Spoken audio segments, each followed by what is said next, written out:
Okay.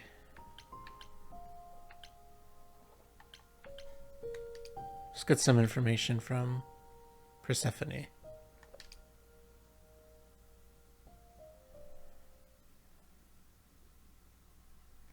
Ah, Grace, there you are. Did you end up going to see Pan after all? He asked me to repay the favor I owe him by helping someone at a place called the Reliquary. The Reliquary? That's normally off limits to idols. How will you even gain access to it in order to do this favor for him? He gave me a key. Well, who knows where he got that? It all seems rather suspicious. If it's off limits, does that mean I'll get into more trouble if I go? Possibly, but that doesn't mean you shouldn't. Hecate runs the Reliquary and has considerable knowledge at her disposal. She might assist your investigation, provided it's written in her bloody book. Her book? You'll see. On a different matter, I've had time to do some thinking. After Aphrodite's party, we never really spoke about the Eidolon and Calliope's memories. No doubt you have many questions. Apollo told me a little about it. He did say I should talk to you, though. Did he now? Is there anything you'd like to ask?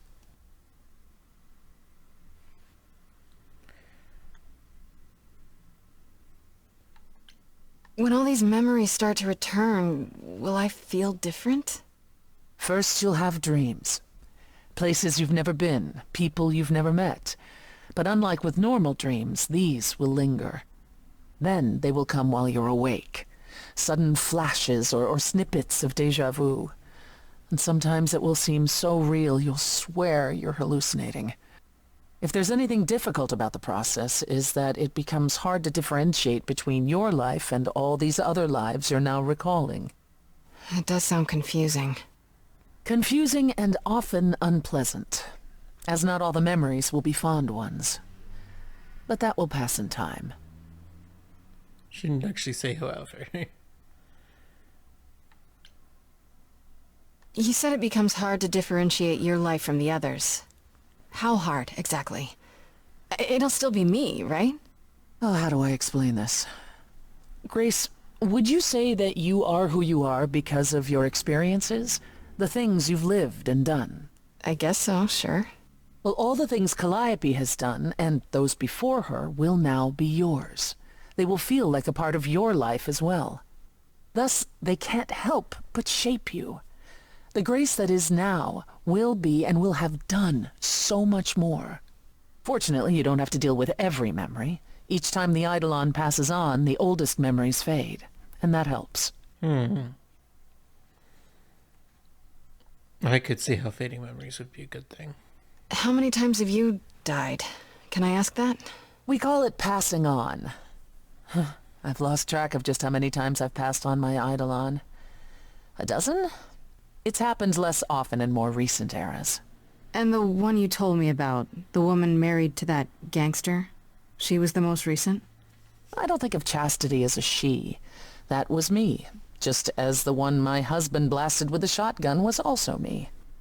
It was one of the few times I wasn't able to prepare my successor. We were friends, yes, but I didn't know what Persephone was, and I had no idea what I'd just become. That must have been difficult. It was more difficult taking over my dead husband's territory.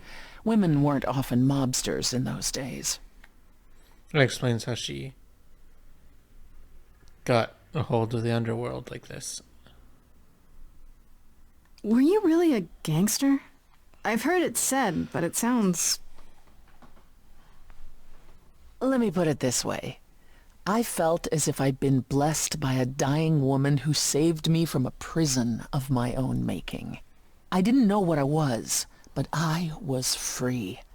I felt more alive than I'd ever felt before, and strong enough to toss an ox 10 feet.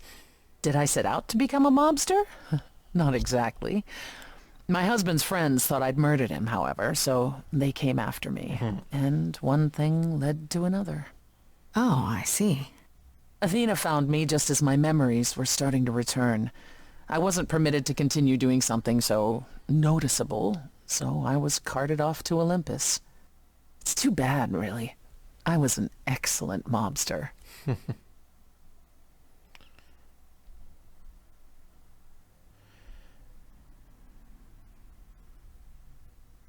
Yeah, I know both of these, but I kind of want to exhaust the dialogue anyway.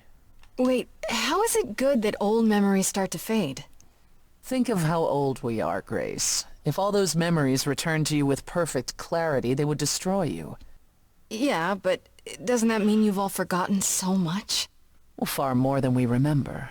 The further I think back, the more it becomes a bit of a blur, actually. You'll recall important moments. Some will be mixed up with the stories mortals tell, and you won't be sure which is the memory and which is the story.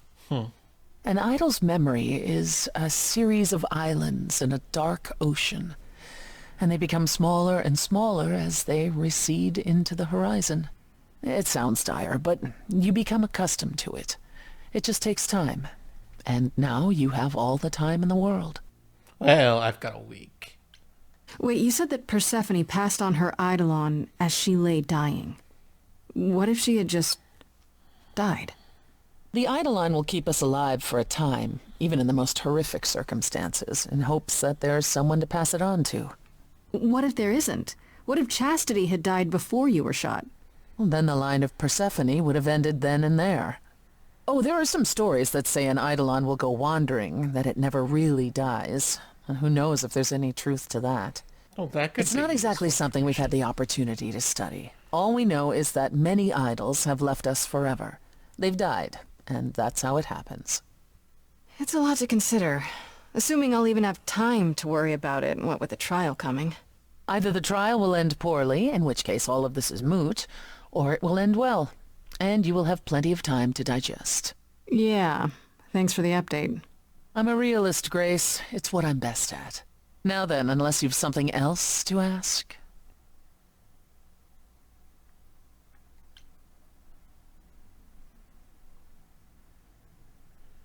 Yeah, I don't know if I want to talk too much about. Hey, I don't know.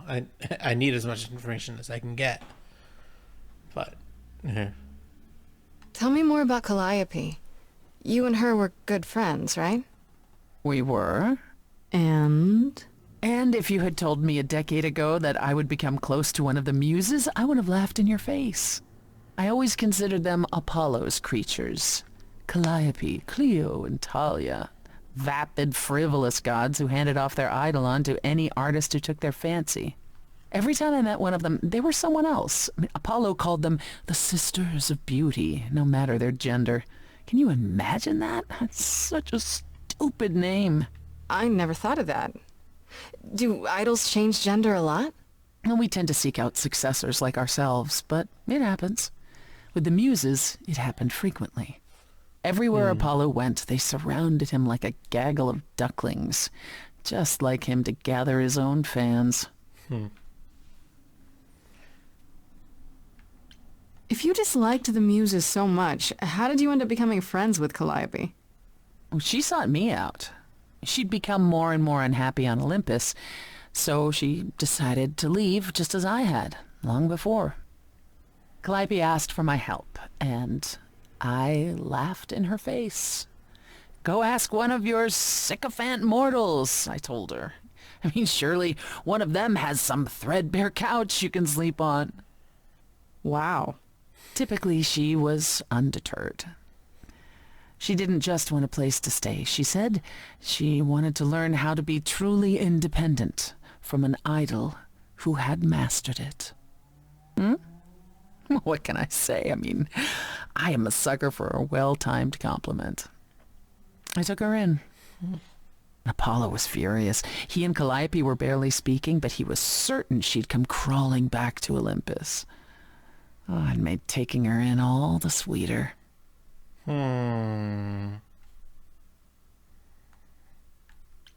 After you took Calliope in, that's when you became friends? Well, no, not right away. I wasn't looking for a friend. What I was looking for was an opening act in the club. Calliope entertained here for years, and then eventually turned from performing to attracting new acts. She was in her element. She and I, well, we warmed up to each other eventually. She was more capable than I expected, and I adored her furious rants. Calliope didn't seem like the furious type when I met her. That's hard to picture. Oh, then you didn't really meet her. She was an idealist, and nobody could ever quite live up to her standards for very long. Her brothers and sisters, least of all. The idols needed to change, she said. They were withering away in the shadows, diminished and unwilling to save their own skins. When I joined the chorus, she expected me to change everything, as if I could single-handedly override Athena. I was to be her champion, and together we would bring revolution to the idols. Well, I was yet another disappointment. She left the club, but I gave her a place to live. We were supposed to stay in touch, but you know how it went from there. That's what I want to know. What happened to the other muses? It is also, I don't know, something about what she said with Apollo kind of made me kind of suspect him a bit more. What happened to the other muses? You mentioned 2 others. Were they lost in the war? One of them was, though not like you think. The day we were to leave on the ship, Talia simply never showed up. Do you know what happened to her? We never heard from her again. Apollo thrashed about in mourning, but, Talia had been fading away for years. It wasn't a surprise to the rest of us. What about the other muse? Cleo? Died long before. A victim at the hands of a mortal man, when she no longer possessed the power to bedazzle him. As I understand it, he kept her in a cage as a pet until her eidolon shriveled up and perished. He was dead before she was. Ugh, that's pretty dark.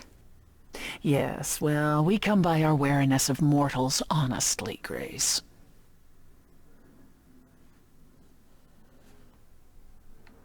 I'd like to know a little more about the idols.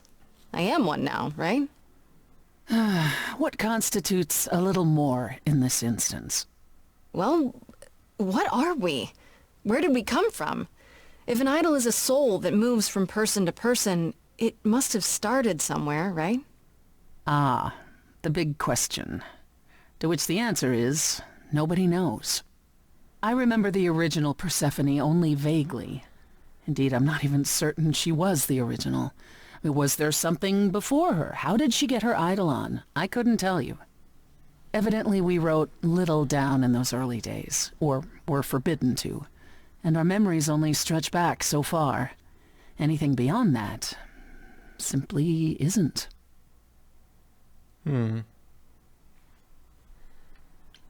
Psst. Isn't it strange to not know where you come from? For all you know, the idols could be aliens. Aliens? Grace, you watch too many movies. Gods are okay, but aliens are just wacky fiction. Fine, yes. It is strange.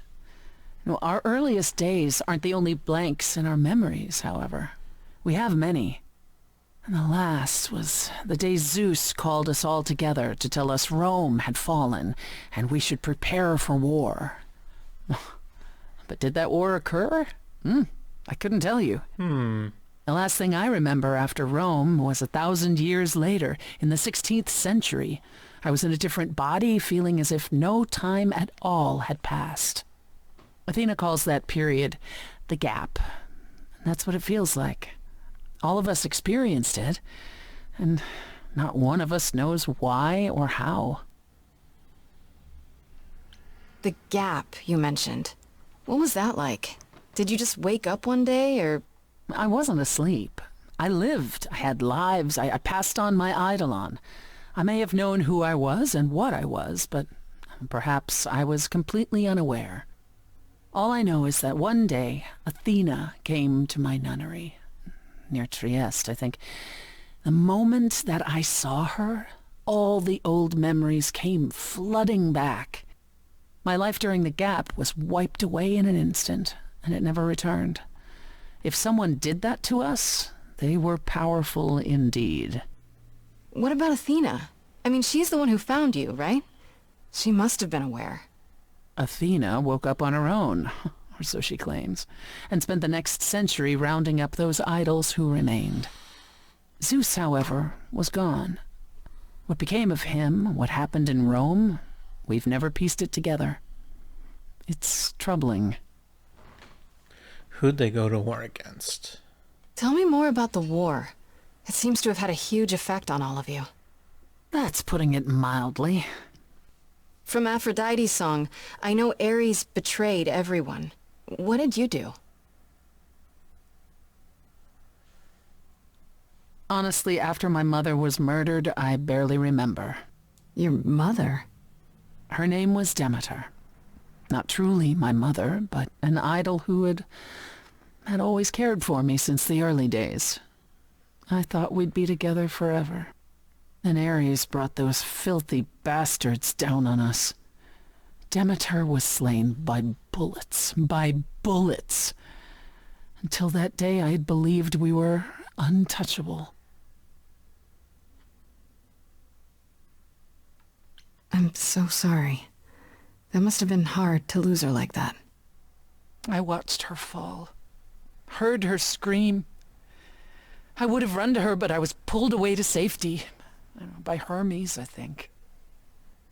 Whatever was left of the old Persephone, the innocent girl with the long hair who loved her gardens. She died with Demeter that day. After that, I don't know. We went from hiding place to hiding place. I didn't even know what Hephaestus had done for us when I found myself on a boat. We might have been gods once, but after the war, we were just refugees, like so many others, fleeing to a distant land.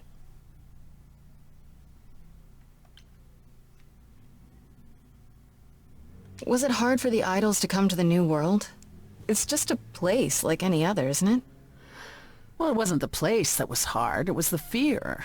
We knew we were vulnerable. We knew mortals could and would kill us. Suddenly, there were rules. We had to be secret. We had to stay close together. We huddled in the shadows and quaked each time the mortals so much as breathed in our direction. We couldn't all live that way. Some of us drifted away, faded into the night without so much as an explanation. That's what's been the hard part. Our inevitable decline in a place where we don't belong. We can pass on our eidolons as often as we like, but it will never truly be home.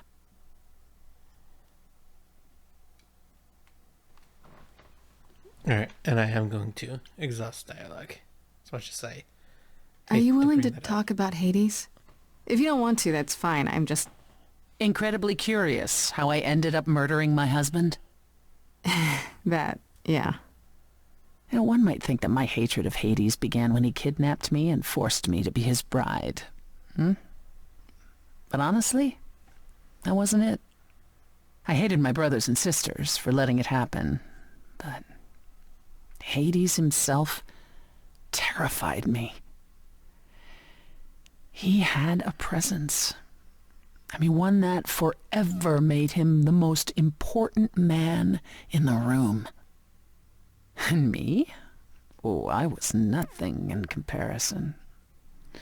When Hades began doting on me, trying to earn my favor, I swooned that he might deign to think of me that way. For centuries, I actually thought I was in love, that the kidnapping was the best thing that ever happened to me. It's funny how our perspectives change. If you got along with Hades for so long, what changed? I did. I grew up. I was a trophy for Hades, a conquest that he expected to remain meek and unchanging forever. He went out of his way to keep me small. I slowly realized that, he'd always been that way. Manipulation and arrogance behind the handsome sneer. We battled for centuries. I hated him, and I told him so, but he refused to part with me. He declared that I was his and would stay in the underworld where I belonged. And that's when you killed him? That's when I killed him, yes. The first time one idol had ever murdered another. Thank you very much. I'm guessing the other idols weren't thrilled with you killing Hades. Well, yeah, they didn't know what to do with me. And Athena was furious that the most powerful remaining idol had been lost. See, this was before the war and before all the new rules. The chorus had never once contemplated execution, but they certainly considered it then. In the end, they decided it was better to humiliate me. They ensured I did not benefit from Hades' murder, and stripped the throne I had wrested from his grasp. Which you weren't happy about. I asked them where they were all those years while I pleaded for help. I was held captive, and what was I expected to do? What, lie down and take it forever because Hades was more useful to them alive? No. I stopped doing what was expected of me the day I slit his throat. May he rot in Tartarus with the Titans for all eternity.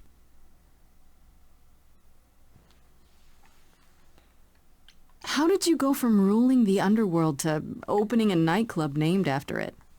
I won it in a bet with Dionysus, god of merriment. Okay, there has to be a story there. Well, the story is that he was a fool, but a charming one with many patrons. They built him a nightclub as his personal playground. And it was a grand old time for Dionysus in the 1970s, I assure you. But he didn't know how to run a business.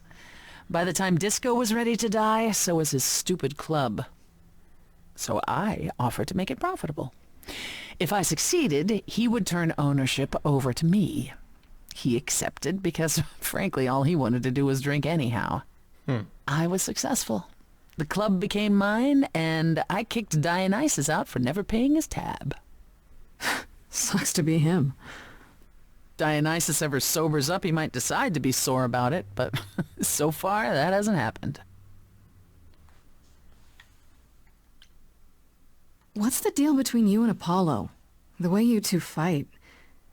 I've told you how he and the other idols stood by and let me rot with Hades, did I not? Mm-hmm. It seems more personal than that. Okay, there's an old saying that no one escapes the underworld. But that's not true. I did. Once. Not long after Hades kidnapped me. I was homesick, and I missed my mother. Charon took pity on me and allowed me across the Styx. And after that, Grace, I waded through darkness itself to get out of there. Hades chased after me relentlessly, but I evaded him, right up until I got to the very slopes of Olympus. And who do you suppose was the first idol I met? Uh-oh. Apollo stood there. I cried out to him, begging him not to let Hades take me, and yet Apollo did as he has always done. Absolutely nothing. Hades was thrilled, and I knew then and there I could never rely on my so-called family for anything, ever again. That's all I can think of for now. I'll see you around. Oh yes, that's where I'll be, around.